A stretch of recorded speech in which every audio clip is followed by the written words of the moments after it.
আসসালামু আলাইকুম ওয়া রাহমাতুল্লাহি ওয়া বারাকাতুহু। ওয়াজটা যদি ভালো লাগে তাহলে একটা কমেন্ট কইরা যায়েন। আল্লাহ তাআলা আমাদের সবাইকে কুরআন ও সুন্নাহ অনুযায়ী চলার তৌফিক দান করুন, আমিন। 24 ঘন্টা সময় দিলাম, যদি গ্রেফতার করে আইনের আওতায় আনা না হয় আমরা ডিসি অফিস ঘেরাও করব।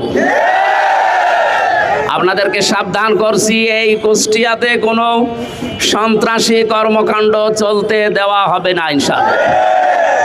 এখান থেকে আজকে কয়েকটা বিষয় জানিয়ে দেই। আমার আসনের ভেতরে বাংলাদেশের এটা একটা আলাদা আসন, আমি তো বলেছি এখানকার সরকারি আমি, সুতরাং এই জায়গায় কোনো চাঁদাবাজি আমার আসনে চলবে না ইনশাআল্লাহ। কেউ কাউকে চাঁদা দেবেন না, কেউ কারো কাছে চাঁদা নেবেন না। যদি কেউ চাইতে আসে বলবেন এমপি সাহেবের কাছে দেওয়া আছে, ওখান থেকে ভাগ নিয়ে আসেন। কার বাবার বুকের কলিজা এত বড় হয়েছে আমি দেখবো ইনশাআল্লাহ।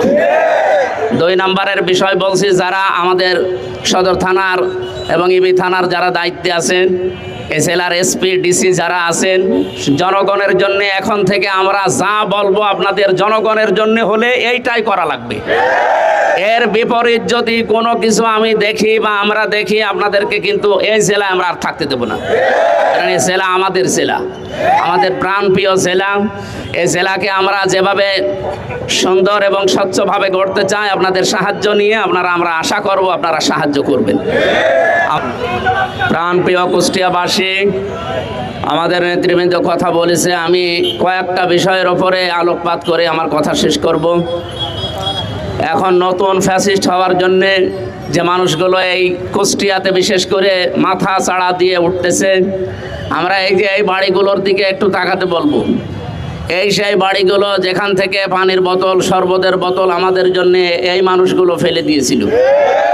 সুতরাং আবারও যদি কোনো ছাপড়ি সংগঠন, আমি তো এর আগেও বলেছি এখনও বলছি, যাদের সভাপতি সেক্রেটারি ছাড়া বাংলাদেশে আর কাউকে খুঁজে পাওয়া যায় না। সুতরাং বাংলাদেশের এই সন্ত্রাসী দল এইটা এখন আর গণ অধিকার পরিষদ নেই, এটা গণধিকৃত পরিষদে পরিণত হয়ে গেছে। আমি আপনাদের ভোটে নির্বাচিত রানী একজন জনপ্রতিনিধি, আমার সামনে পুলিশের গাড়ি, পেছনে পুলিশের গাড়ি, এরপরও যদি তারা আমার গাড়িতে হামলা করার, আমাকে মেরে ফেলার উদ্দেশ্যে হামলা করার সাহস পায়, আমি বলবো এদেরকে সন্ত্রাসী বলতে আর কোনো বাধা নেই। সুতরাং কোনো সন্ত্রাসীর জায়গা আমার এই কুষ্টিয়াতে হবে না। আমরা যতদিন আছি, বাংলাদেশ জামাত ইসলামী, ইসলামী ছাত্র শিবির, তাওহীদি জনতা এই কুষ্টিয়াতে যতদিন আছে, কোনো সন্ত্রাসী কর্মকাণ্ড আমরা চলতে দেব না ইনশাআল্লাহ। প্রশাসনকে আমরা আহ্বান জানাই, কোনো দলের লেজুর ভিত্তি করা যাবে না, সে যেই হোক। আপনারা সরকারি লোক, সরকারের দায়িত্ব পালন করবেন। এই কুষ্টিয়ার ডিসি, এসপি, ওসি, টিওনো যারা সরকারিভাবে দায়িত্বে আছেন, জনগণের জন্য যদি কাজ করেন এই কুষ্টিয়াতে থাকবেন, জনগণের জন্য কাজ না করলে আপনাদেরকে আমরা বিদায় দিতে বাধ্য হব। প্রাণপ্রিয় কুষ্টিয়াবাসী, আমরা যারা এই দেশে দিন কায়েমের স্বপ্ন দেখি, আল্লাহর কসম এই খোলা আকাশের নিচে দাঁড়িয়ে বলছি, আমাদের আল্লাহর নামে শপথ নিয়েই বাড়ি থেকে প্রতিদিন বের হওয়া লাগে। সুতরাং আমরা যেহেতু বের হয়েছি, সন্ত্রাসী সামনে যেই হোক, বিশেষ করে গণ অধিকার পরিষদের নাম নিয়ে এখানে আব্দুল খালেক, তৌকির এবং নাম না জানা আরও কিছু মানুষের ভিডিও ফুটেজ যেগুলো আছে, আমরা অলরেডি তাদের নামে মামলা দিয়েছি। 24 ঘন্টা সময় দিলাম, যদি গ্রেফতার করে আইনের আওতায় আনা না হয় আমরা ডিসি অফিস ঘেরাও করব। আপনাদেরকে সাবধান করছি, এই কুষ্টিয়াতে কোনো সন্ত্রাসী কর্মকাণ্ড চলতে দেওয়া হবে না ইনশাআল্লাহ। এখান থেকে আজকে কয়েকটা বিষয় জানিয়ে দেই। আমার আসনের ভেতরে বাংলাদেশের এটা একটা আলাদা আসন, আমি তো বলেছি এখানকার সরকারি আমি, সুতরাং এই জায়গায় কোনো চাঁদাবাজি আমার আসনে চলবে না ইনশাআল্লাহ। কেউ কাউকে চাঁদা দেবেন না, কেউ কারো কাছে চাঁদা নেবেন না। যদি কেউ চাইতে আসে বলবেন এমপি সাহেবের কাছে দেওয়া আছে, ওখান থেকে ভাগ নিয়ে আসেন। কার বাবার বুকের কলিজা এত বড় হয়েছে আমি দেখবো ইনশাআল্লাহ।